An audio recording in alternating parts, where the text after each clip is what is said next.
I finally got around to fixing my MKE AP5-P.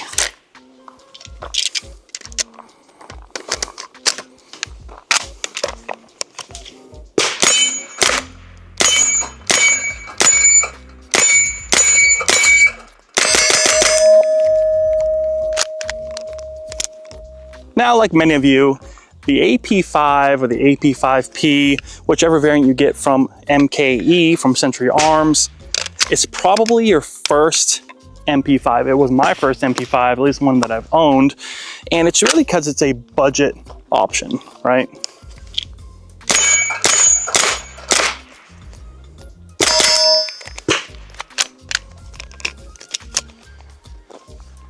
Now, we did a full review on this AP5P already, so you've seen it on the channel in the past.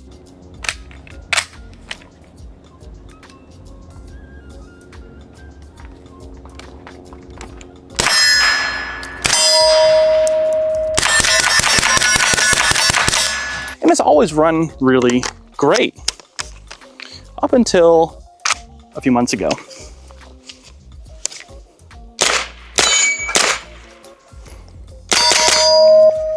That's right, a few months ago, this thing started just choking up and I couldn't figure out what was happening to it. It just would have maybe 2, 3, or 4 malfunctions per magazine, which is very rare for this particular type of firearm, because MP5 is known for its reliability, its ruggedness. It's used throughout the world for decades now.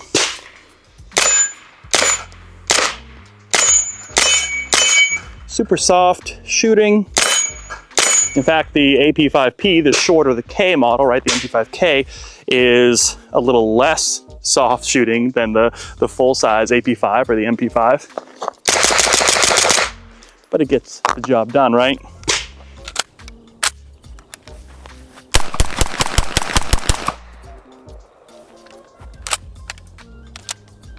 So it was jamming. So I cleaned it.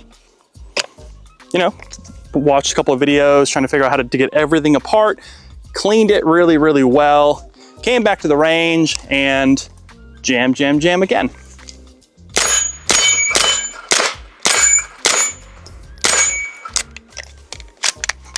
You can see now after a couple mags still going. So what's the solution? Well, comes down to some of the internal parts. Oh, let me move this B zone out of the way. You guys probably don't want to see that. Maybe in a future video though, huh? So the AP5 series by MKE, of course, MKE is a Turkish company made in Turkey. Now, YouTube, if you're watching this, please note, I'm not going to be able to disassemble this, of course, because I want to just explain to the viewers what they need to do and what parts they need to switch out to go and fix any issues with this firearm operating safely in a safe environment like this range. We want to make sure the firearm operates safely, and some of the parts in here might need to be fixed. So what parts do you need to source to get these? Well, I went ahead and grabbed an RCM MP5, MP5K extractor. All right. Also went along with an H&K extractor spring, and then an H&K ejector lever. That's a 3rd gen lever. Now the one you can probably see without taking this apart, kind of shimmers there, little copper right there. That is the new spring that I installed.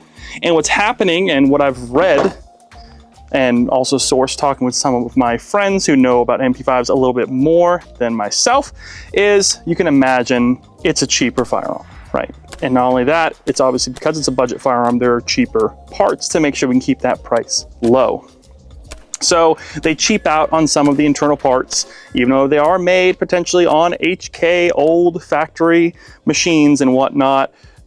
It's gonna have problems with maybe cheaping out on springs, a little bit weaker metallurgy, if that's the word, for this spring. A cheaper spring, right? For example, cheaper extractor wears out very quickly, so you switch those 3 things I mentioned over to HK or third-party parts that are known from H&K that are very good quality, and that is how you get a AP5P or AP5 that'll run like a top and last much, much longer.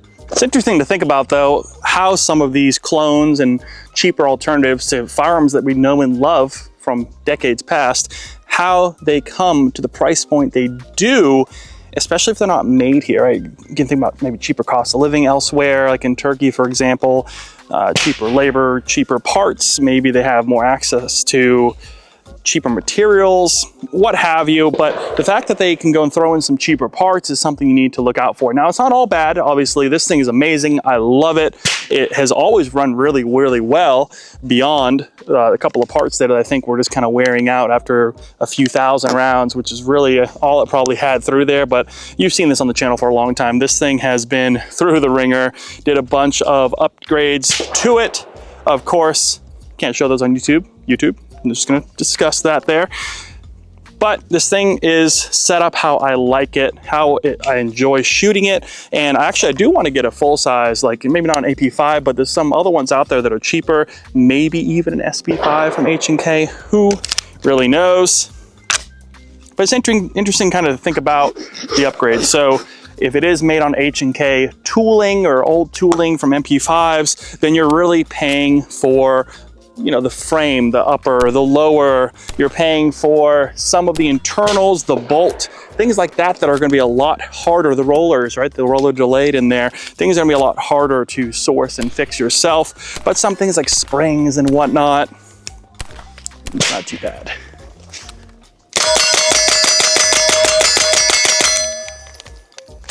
And like I said, I love shooting this thing. Now I have my website up and running. Parts list link will be down below.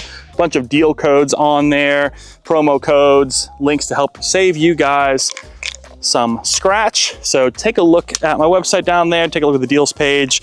But if you like anything you've seen in this video, you can take a look at that parts list down below. If you have any questions about your AP5P, maybe you're having similar issues, let me know, hit me down in the comments below. I'll be happy to answer any questions you have.